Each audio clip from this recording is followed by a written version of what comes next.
प्रभु अनंत ब्रह्मांड प्रभु नारायण आज को दीर्घ 9000 वर्ष होइला संपूर्ण हेले आज जे कोड़ा को गोटे संतान टे दिलटे प्रभु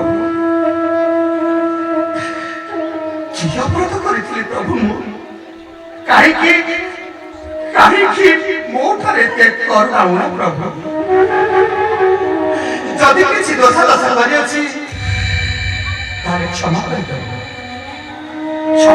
प्रभु तुम प्रथम संतान भाबी मत क्षमा कर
सुमिष्ट दंडन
ଆରେ ଦିତ ମଣିମା ଆରେ କଣ ହେଇଛି ଆଜି ଏମିତି ବ୍ୟସ୍ତ ଜଣା ପଡିଛୁ? ଖୁସି ଖବର ମଣିମା ଖୁସି ଖବର ମୋର ପୁଣି ଖୁସି ଖବର।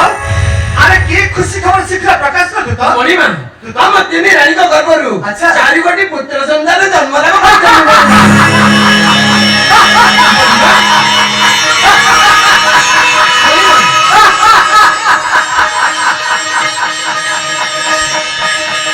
हे ମୋର ଆରାଧ୍ୟ ଦେବତା ପ୍ରଭୁ ନାରାୟଣ, ଦୀର୍ଘ 9,000 ବର୍ଷେ ଆଜି ଆପଣଙ୍କୁ ଆଶୀର୍ବାଦ ବଳେ ଆଜି ମୋ ଅଯୋଧ୍ୟା ନଗରରେ ଆଜି କୁଆଁ କୁଆଁ ତାର ଶୁଭିଛି। ହେ ଠାକୁରେ ତୁମ ପାଦ ତଳେ ଅଥମ ରାଜାର ଚିରାଶ୍ରିତ ପ୍ରଭୁ, ଚିରାଶ୍ରିତ ମୁନି, ଚିରାଶ୍ରିତ ମୁନି।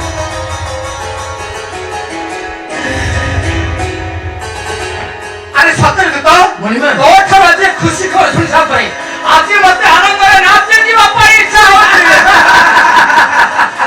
ଆରେ ଶୁଣ ମଣିମା ଆରେ ମନେ ରଖିଥିବୁ କୋଉ କଥା ମଣିମା ଆସନ୍ତାକାଲି ପ୍ରଭାତରୁ ଡେଙ୍ଗୁରା ବାଣୀ ସାରା ଅଯୋଧ୍ୟାରେ ପ୍ରଚାର କରିବୁ। ମଣିମା ଦୀର୍ଘ 9,000 ବର୍ଷ ପରେ ଆମ ବୁଢା ରାଜା ଦଶରଥଙ୍କର 3 ରାଣୀଙ୍କ ଗର୍ଭରୁ 4 ଗୋଟି ସନ୍ତାନ ଜନ୍ମ ହୋଇଛନ୍ତି। ନିଶ୍ଚୟ ଏ କଥା କହିବା ପାଇଁ ଯେମିତି ଭୁଲରେ ଯାଉ। ନିଶ୍ଚୟ ଆରେ ଭାଇ। ଶୁଣ ଆରେ ତୋ ସହିତ କଥା ହଉ ମୋର ସମୟ ବୃଦ୍ଧିଲାଣି। ମଣିମା।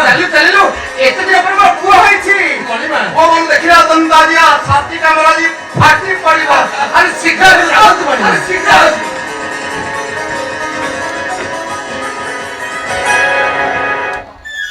ସତରେ ଆମ ରାଜା ଆଜି କେତେ ଖୁସି। ଖୁସି ହେବେନି କେମିତି? ଦୀର୍ଘ 9,000 ବର୍ଷ ପରେ ଏ ଅଯୋଧ୍ୟା ନଗରରେ ପରା କୁଆଁ କୁଆଁ ତାର ଶୁଭୁଛି।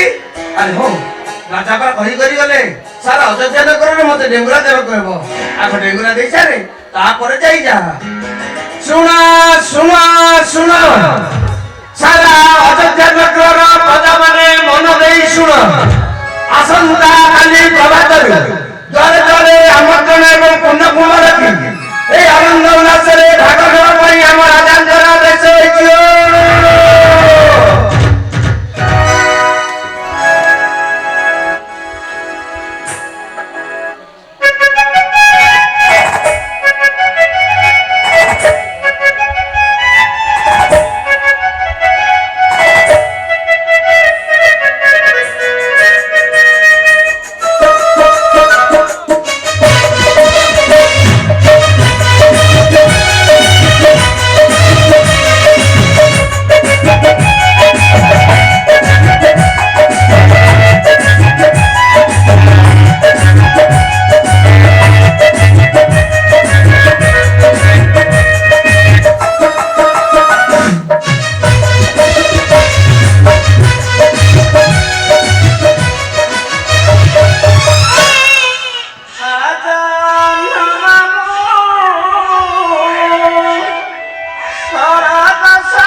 विशेष घोषणा मंचस्थ नाटकर समस्त कलाकार कलाकृत मंचस्थ नाटकर समस्त कलाकार कलाकृत कल्याणपुर शिवु भाई कल्याणपुर 101 कोटी भारतीय मुद्रा अर्पण कर महाशय को केन्द्र अनुष्ठान तरफ हार्दिक अभिनंदन एवं शुभ कामना।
चारोटी नंदन मुहि भाज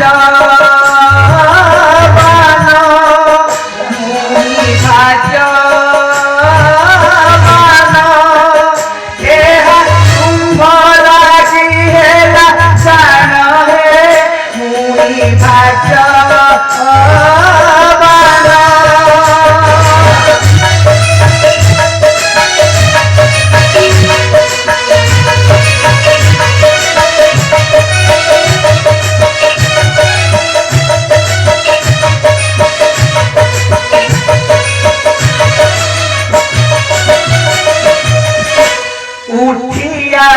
पंचुआती षष्ठी बार खेला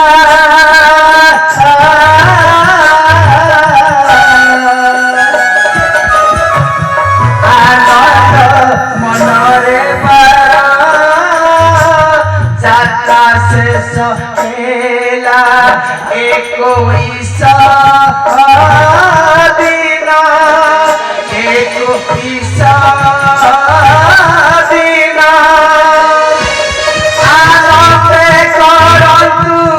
नामकरण 21 दिन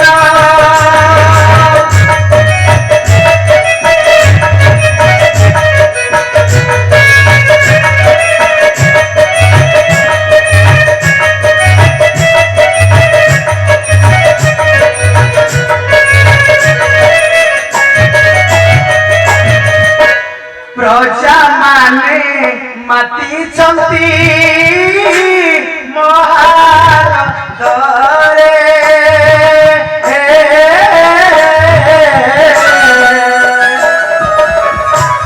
नृत्य गीत चाली अछि पूरा परिवारे पुत्रे आशीर्वाद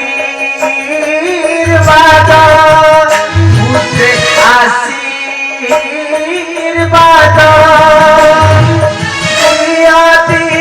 गुरु वही महापुत्र आशीर्वाद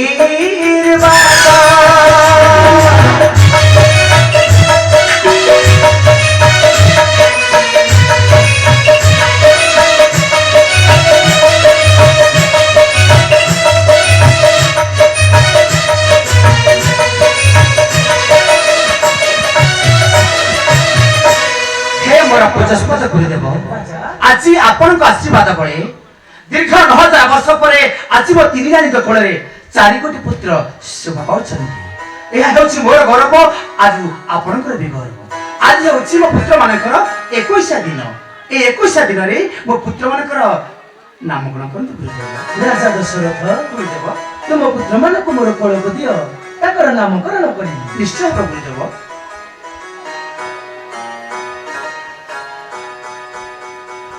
এই নিয়ন্তু গুরুদেব, এই হচ্ছে মোর জ্যেষ্ঠ রানী কৌশলার নন্দন। প্রথমে এর নামকরণ করুন গুরুদেব। দেউ আছে মোহি নামায়ে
এই হচ্ছে মোর মধ্যম রানী কৈকেয়ীর পুত্র দ্বিতীୟରେ এହାର নামকରଣ କରନ୍ତୁ ଗୁରୁଦେବ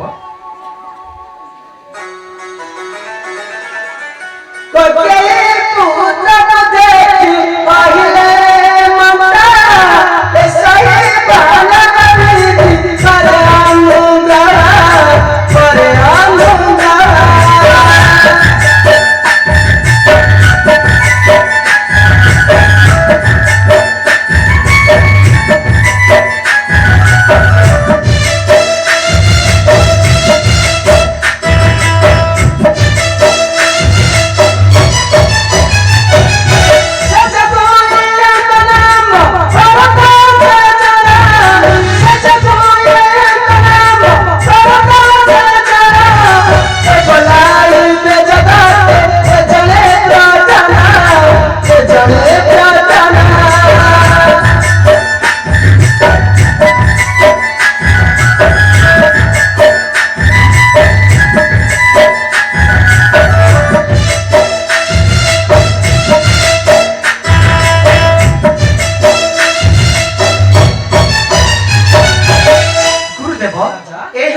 मोर कनिष्ठ राणी सुमित्रा दुईटी संतान ए हूँ तार ज्येष्ठ नंदन यार नामकरण करନ୍ତୁ गुरुदेव